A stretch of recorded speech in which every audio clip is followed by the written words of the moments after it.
students, this is CA Yashoda Sharma from My Future Academy and we're starting with the chapter 1 of First Flight, A Letter to God, written by G.L. Fluence, जो कि एक writer है, poet है और journalist भी है। ये जो पूरी स्टोरी का जो बेस है उसमें एक फेथ के बारे में बात किया गया है, बहुत स्ट्रॉन्ग फेथ। इस पूरी स्टोरी में ये मैसेज देने की कोशिश की है कि अगर किसी का भी बहुत स्ट्रॉन्ग फेथ हुआ तो कोई भी काम पॉसिबल है। अगर हम हमारी रियल लाइफ एग्जांपल भी लें तो सपोज़ अगर हम कोई स्पोर्ट्स में है या फिर हम कोई गेम खेल रहे हैं, अगर हम स्टडीज़ में है, तो अगर हमारे अंदर एक स्ट्रॉन्ग बिलीव रहता है कोई भी चीज़ को अचीव करने का, तो कुछ भी हो हम उस चीज़ को 100% अचीव कर पाएंगे, राइट। लेकिन कहीं पर भी 1% भी ये चीज़ आ जाती है कि ये काम हो पाएगा या नहीं हो पाएगा, अगर ये 1% भी आ गया तो उसके चांसेस, वो चीज़ के होने के chances 50% as it is drop हो जाते हैं। तो आप कोई भी काम करो, हमेशा आपको ध्यान रखना है कि आपका जो फेथ है कोई भी काम करने का, कोई भी चीज़ पे, वो 100% होना चाहिए, राइट। ये ऐसा नहीं होता कि हम ज़बरदस्ती कोई चीज़ पे फेथ लेके आए कि नहीं मुझे फेथ है, ये एक इंटरनल चीज़ है, राइट। सो ये चीज़ प्रैक्टिस करने से आती है। ऐसा डेफिनेटली होगा कि आपका कोई इंटरेस्ट का काम है और उस पर आप कॉन्फिडेंस रखते हैं कि नहीं ये काम तो मुझे करना ही है, और वो काम होता भी है, right. So faith plays a very important role. आपके एफर्ट्स तो इम्पॉर्टेंट है ही, लेकिन उसके साथ साथ आपका फेथ होना भी बहुत ज़रूरी है, राइट। सो ये जो स्टोरी स्टार्ट की गई है वो इस तरीके से है कि स्टार्टिंग में पूरे एक हाउस को बताया गया है, जो कि जो ये हाउस है वो हिल के एकदम क्रेस्ट पर है, आजू बाजू कोई भी हाउसेस नहीं है, और वो हाउस से रिवर दिखती है और कॉर्नफील्ड दिखती है, राइट।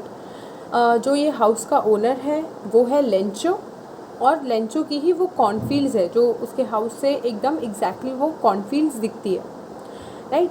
और यहाँ पे जो लेंचो है वो ये एक्सपेक्ट कर रहा है कि बहुत ही अच्छी बारिश होने वाली है, और इस बारिश से उसकी जो कॉर्नफील्ड्स है वो भी बहुत अच्छी होगी।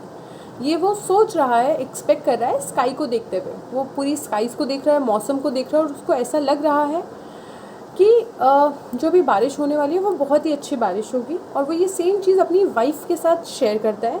उसकी वाइफ एट द मोमेंट उस टाइम पे किचन में होती है, कुकिंग कर रही होती है, और उसकी वाइफ भी किचन में से रिप्लाई करती है कि हाँ वो भी एक्सपेक्ट कर रही है कि बहुत अच्छी बारिश होगी। उनके 2 सन्स हैं, जो एल्डर सन है और यंगर सन है। एल्डर सन फील्ड पे काम कर रहे हैं और जो उनके यंगर सन्स हैं वो फील्ड पे खेलने लग रहे हैं, राइट। और वो बोलता है लेंचो कि ये बारिश उनके लिए इतनी बेनिफिशियल है कि वो बोलते हैं कि बारिश नहीं होगी, यहाँ पर जो होंगे वो मनी ही, पेसोस क्या है, जैसे हमारे इंडिया में रुपीज़ करेंसी है, अमेरिका जो मेन अमेरिका है वहाँ पर डॉलर है और यूरोज़ होते हैं, पॉन्ड्स होते हैं। वैसे अमेरिका का ये स्टेट है जहाँ पे जो करेंसी है वो पेसोस है। तो वो बोलता है कि बारिश in the form of water नहीं होगी, बारिश in the form of pesos होगी। वो ऐसा इसीलिए बोलता है क्योंकि उनको लगता है कि इस बारिश की वजह से उनकी क्रॉप फील्ड इतनी ज़्यादा अच्छी होगी जिससे उनको बहुत ज़्यादा बेनिफिट होगा। तो वो डायरेक्टली रेन को पेसोस से कंपेयर करता है, पैसा नहीं पेसोस, राइट। सो वो इस रेन को डायरेक्टली पेसोस से कंपेयर करते हैं, राइट। उसके बाद वो ये सोचते सोचते अंदर जाते हैं और इतने में बहुत तेज़ विंड ब्लो होने लगती है, और विंड के साथ साथ उनके जो क्रॉप्स है वो स्वे करते हैं इधर से उधर, इधर से उधर, बहुत तेज़ विंड होती है। वो बाहर आते हैं, क्लाउड्स को देखते हैं, और फिर उनके मन में फियर आता है कि इतनी ज़्यादा विंड हो रही है, और उतने में हेल स्टॉर्म होने लग जाते हैं। हेल स्टॉर्म मतलब ओले गिरने लग जाते हैं, राइट। और उस ओले की वजह से उनकी पूरी क्रॉप फील्ड डिस्ट्रॉय हो जाती है। इसमें जो हेल स्टॉर्म है, जो ओले हैं, उनको फ्रोज़न पर्ल्स कहा गया है। पर्ल मतलब मोती। तो जो वो फ्रोज़न पर्ल्स है वो जब लैंड पे गिरे हुए थे तो वो ऐसा लग रहा था जैसे वो मोती है, और उसका 2 तरीके का इफ़ेक्ट है। उन फ्रोज़न पर्ल्स को देखकर जो लेंचो है वो बहुत ही सैड होते हैं, क्योंकि उनकी पूरी की पूरी जो क्रॉप फील्ड है वो पूरी डिस्ट्रॉय हो गई। लेकिन वो ही दूसरी तरफ उस फ्रोज़न पर्ल को देखकर उनके बच्चे बहुत ज़्यादा खुश होते हैं और वो फटाफट वो फील्ड में भागते हैं और वो उससे खेलने लग जाते हैं, राइट।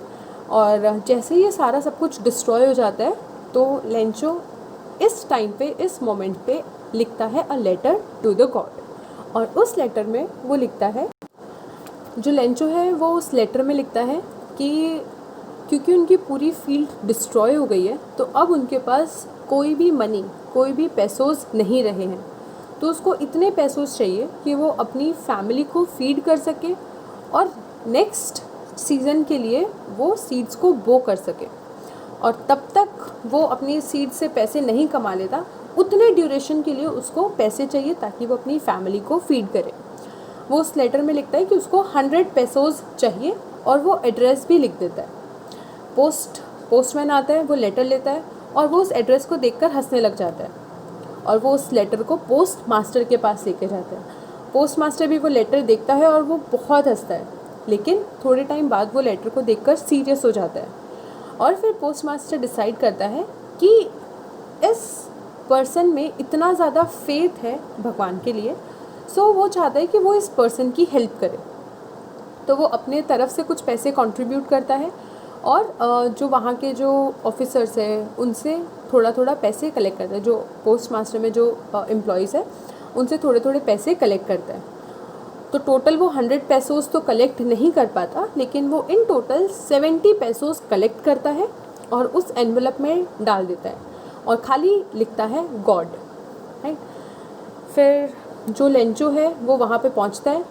वो डेली अपना जो है चेक करते हैं अपने लेटर्स, लेकिन उस दिन वो थोड़ा सा जल्दी आ जाता है because he is expecting letter from God.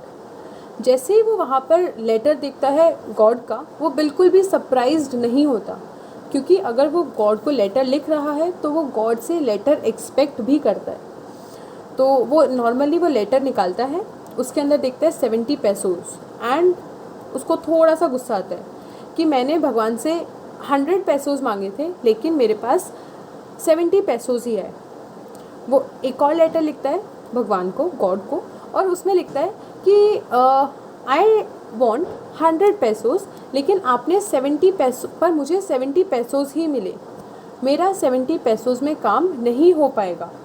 तो मैं चाहता हूँ कि जो रिमेनिंग पेसोस है वो भी आप मुझे सेंड करो, और इस बार मैं चाहता हूँ कि आप मेल के थ्रू मुझे ये पेसोस सेंड ना करें, क्योंकि ये जो मेल पोस्टमैन है, पोस्ट डिपार्टमेंट है, वो बहुत ही चोर है और ये जो पैसे हैं वो बीच में से वो चुरा लेते हैं, राइट।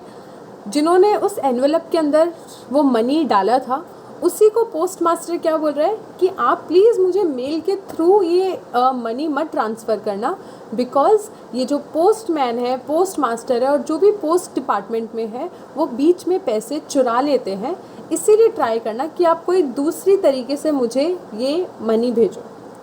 तो ये स्टोरी इतनी आयरनिकल है।